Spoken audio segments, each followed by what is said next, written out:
Hey everyone, welcome to today's edition of One Single Story. It's April the 13th, day 103. And we're going to look at a passage from 1 Samuel 19, verses 1 through 10. So I'm just going to read a few of the verses and we'll have a talk about it. It says, Saul now urged his servants and his son Jonathan to assassinate David. But Jonathan, because of his strong affection for David, told him what his father was planning. Tomorrow morning, he warned him, you must find a hiding place out in the fields. I'll ask my father to go out there with me and I'll talk to him about you. Then I'll tell you everything I can find out. So I want to talk first about the relationship between David and Jonathan. It says that he had this strong affection for David. He liked him a lot. It seems to be deeper than a friendship. What do you think? How would you define the relationship between Jonathan and David? Like brothers, like best friends, who had complete trust in each other. You know, there are few relationships, or I'm speaking from personal experience, that you have on this earth that you can talk about anything, you know, and not worry about it going somewhere else. And I think that's one of these relationships that we see, that this mutual respect for each other that's on a level that's way beyond superficial that we're accustomed to. Sure. How do you see it? I feel like they must feel like family. And I think in some ways David probably fills some roles that his father hasn't necessarily filled. He can respect them and trust them, and he sees them having a steady personality. You know, he's a good, godly man. Yeah, so in between, before recording this, we were talking about family challenges. You know, so all families don't, like, sometimes when people say they loved him like family, like, I don't want to be That's loved not a like good some thing. families. Yeah, some, you know, some, there are some family situations I don't want to be loved like, you know. I've tried to, they clearly have a covenant relationship later. You know, that seems to be obvious. There's a covenant between the two of them, almost like marriage. You know, that's how we can describe. You know, I'm not insinuating that there was a romantic relationship between the two of them, but yeah, I mean, in covenant is marriage. Covenant is the place where we can identify that. We don't really go into covenant with friends very much, you know. And David's going to honor this long after Jonathan's dead. Mm-hmm. You know, he's going to send for a member of his family, you know, Mephibosheth is going to be brought. This is just a really, I honestly don't know how to describe it. I've tried to envision it in my mind, but it is an extremely unusual relationship. You don't see this type of relationship anywhere, many places in the Bible. It's extremely rare. Yeah, it's extremely rare, the relationship they had. And so, you know, it was so unusual that, because I have friends and I have close friends, I have friends that I feel like I can talk about anything to, but it almost feels deeper than a friendship, almost a spiritual connection. Is, you know, you talked about some of the things that he missed from his father. You know, I do think it probably shows us the charisma, for lack of a better word, that David would have. David could draw people to him. I mean, Jonathan loves him so much that he's going to reduce his role so David could take an increased role. You know, this. Yeah, and he's risking his life. I mean, to go one, not only against his father, but against the king, and divulge, you know, what the king's plans are, would certainly have meant death under normal circumstances anyway, and he's willing to risk that in order to protect David. Yeah. So it says, the next morning he spoke to his father about David, saying many good things about him. The king must not sin against his servant David. Jonathan said, he's never done anything to harm you. He has always helped you in any way he could. Have you forgotten about the time he risked his life to kill the Philistine giant? and how the Lord brought a great victory to all Israel as a result. You were certainly happy about it then. Why would you murder an innocent man like David? There's no reason for it all. So Saul listened to Jonathan and vowed, as surely as the Lord lives, David will not be killed. So Jonathan uses the word happy about it. He said, when he killed the giant, you were happy about it. Mm. Now you're mad about it, And then after Jonathan talks to him, he's like, okay, surely as the Lord lives, I won't kill him. He's happy, then he's mad, he's happy, and then he's mad. What makes people so fickle in relationships? Because I'm telling you, Saul's not the only one that acts this way. No, he's not. I love you, I don't. I like you, I won't. Yeah. Depends on the moment, the mood. That's right. The action. Yeah. What makes people this way? I think it depends on how driven by emotion you are. And is that a choice, or is it a fault of nature? I shouldn't say fault. I mean, but one of those things that. I mean, I tend to feel like it can be a choice because, marriage, for instance, if you're more committed, or if you're concentrating more on the commitment, like the long-term commitment that you have to somebody, I think that the day-to-day emotional stuff doesn't seem to play such a big role because you know what your long-term goal is. It's not like a do or die every day because something arises or somebody feels a certain way. Yeah.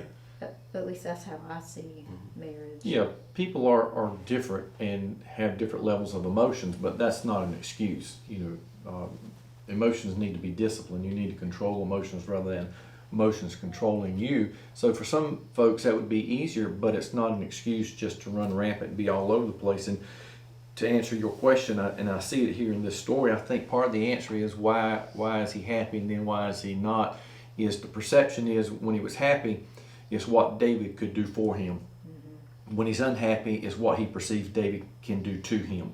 Right. And that seemed to make a huge difference. And I think a lot of our relationships are so shallow and superficial that when people can do for us, we're happy at the moment. But when we perceive they're doing to us, we completely turn in a different direction. Yeah. Mm-hmm. I also kind of think, just reading that Saul is just trying to appease his son by saying that. You mean that he's not going to kill him? Yeah. Yeah. Well, he does get happy and mad with him multiple times. He sure does. It's like, I hate you, I love you, I hate you, I love you. And this is a repeated, pattern. And that's a challenge, at least for me. I'll speak for my personality type. That's a challenge. Yeah. Not to know what I'm going to do. Yeah, inconsistency in people and personalities, for me, is extremely difficult. I had rather a person be, even if they are negative, even if they're against me, I'd rather them play consistently because then I can adjust to that and deal with that. When you don't know when you show up or they show up who's going to come, that's always a difficult. Yeah, I think I may have mentioned it in a podcast previously. I'm not sure, but in an organization I was a part of, we had 2 leaders back to back, and one was a complete, total jerk, like all the time. If the door was open, if the door was closed, if you met him in the hallway, if you saw him at a convention, he was just a jerk. The other one was And what was his name? he was a glad hander. He's patting you on the back, everything was great. But when that door shut, he turned into a demon. The same guy? Oh yeah, this same guy. Oh no. And people loved him. And I would tell people, I like the other guy better. Because I always know what I'm dealing with. Yeah. I never have to guess, what mood he's in, how he's going to respond. Like, I never have to wonder, is he throwing a spear, giving me roses? Mm-hmm. I always know what I'm dealing with. It's the times where it's the other people who are one way this time and a different way another time that I struggle with. And I recognize that some of that probably is deficiencies in my own personality, but I would rather have a devil I know than a surprise. Yeah. Oh, absolutely. And my wife and I have had these similar discussions at times, about consistency. And so I said, well, I'm just going to be a pain all the time. And she said, thank you. She said, well, at least I know what I'm That's what dealing you're gonna with. say. So it said, afterward, Jonathan called David and told him what had happened. Then he brought David to Saul, and David served in the court as before. This is fascinating to me. I'm not sure I could do it. I'm not sure I could go back to work. I mean, I'm carrying a sword with me for dang sure, But David went back to work. There's three different characters in this story, and so I want to ask you it this way: what does that say about David? What does it say about Jonathan? And what does it say about Saul? I mean, do you think David had a choice? I mean, if the king says, you're coming back to work here, did you have a choice about that? Well, eventually he's going to run. I mean, he could have ran. Well, that would have been his option because The only option. yeah, he'd been summoned by Saul to serve, to work there. And I think at that point for Saul, that would have been a clear indication or at least justification. And we see, I told you, he was a traitor. He was against me to start with, and he's now abandoned. But it either takes a whole lot of nerve on David's part or just a whole lot of commitment and trust. And I think part of that willingness to come back and work / serve was the relationship that he had with Jonathan was as much as the motivation perhaps as anything. Sure. Any other thoughts? I was trying to look at something. I also get the feeling when I read about all of this and the part that David played that he had his eyes open the whole time and was aware of what kind of person Saul was. And he probably also understood, like, I may be better to keep this guy close than too far away. And I think that he had such a pure heart that he really did want to see everything succeed to the best point that it could before he took over as king. I don't think that he ever really wished a lot of ill will on Saul. He didn't want any of that. I have a different take on the David and Saul's relationship, which we'll talk about tomorrow because it comes up in the conversation tomorrow's reading. But I think David was trusting, especially where Saul was concerned, especially because what I was trying to look at where you were talking just a second ago is, are he and Michael married at this point? Which I think they are, but I don't want to make that proclamation. I'm pretty sure David and Saul's daughter Michael are married at this point. Yes. So he's family. Mm-hmm. David and Saul are family, and Jonathan's his brother-in-law. So it's not, we're just talking about friends here. Jonathan. So what I see with David is David's desire to want to be present. Jonathan is a mediator. He's constantly going between Saul and David. He's trying to make peace, trying to resolve the problem.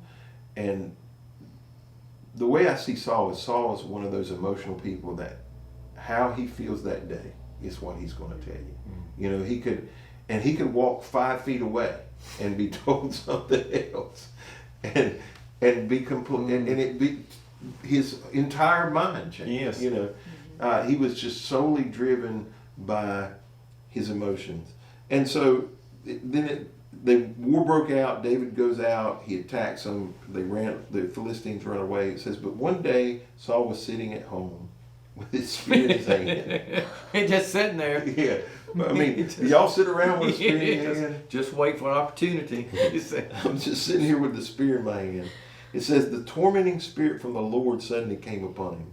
As David played his harp, Saul heard the spear. Like, this is so funny to me. I shouldn't be laughing. Like, David's playing the harp. You got one twirl on a spear. It's funny because he missed. David's playing the harp to soothe him. To bring some relief to him. Mm-hmm. And David dodged out of the way, leaving the spear stuck in the wall. Must hit a bad note. And he fled and escaped in the night. So, this is the thing that, because this is, I think, the question that people are going to have when they read this passage. Is what is a tormenting spirit, and why is it from the Lord?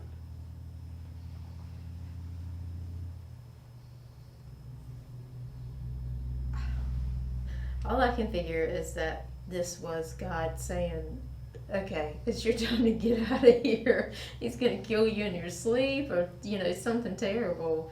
It seems like a warning to David, to me. It's your time to leave. Okay.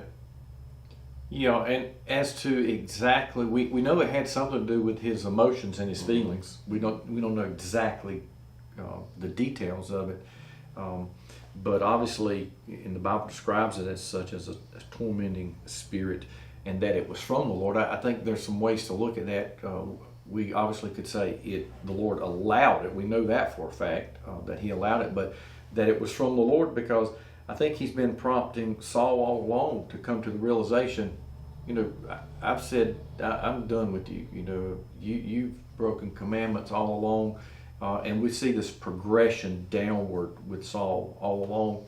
And he obviously is never going to say, I hear you, Lord. I've messed up so many times. You said I'm done. This is the next guy in line. I'm going to step aside, or I'm going to make this an easy transition. Or I failed you. Or I failed. That's exactly right. I'm going to play this out to the bitter end. And I think it does bring to mind that when we come to a place in our lives where the Lord is leading us elsewhere in a different direction, or to make amends, and we choose not to, that there are some things that are going to, I want to use the word haunt here, us, because they're constant reminders, and we've not dealt with them. They eat away at our mind, our spirit, our emotions, and create difficulties for us, because we never get to a resolution in them. They are never resolved. We try to continue on as if it hasn't happened. Yeah, there are a few places in the Old Testament specifically that we read through our understanding of the Bible, or our understanding of spirit, and we're like, why would God do that? Pharaoh would have been one. God says God told he hardened his heart. Mm-hmm. Well, why would God harden his heart? There's one, he's trying to bring about his will. That's clearly what's happening. There's a test of wills going on. Here, I don't know. I don't have the answer.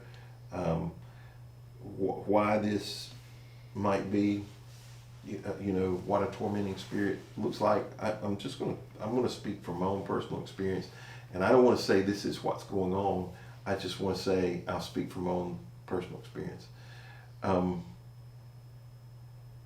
I have been convicted by the Holy Spirit of God at times where it felt like torment. Where I was overwhelmed by my own disobedience and actions, and the conviction of the Holy Spirit in me felt like torment. I was tormented. I was, miserable, Yeah. maybe even angry. Frustrated. I may have taken it out on some other people. I'm not saying that's what's going on here.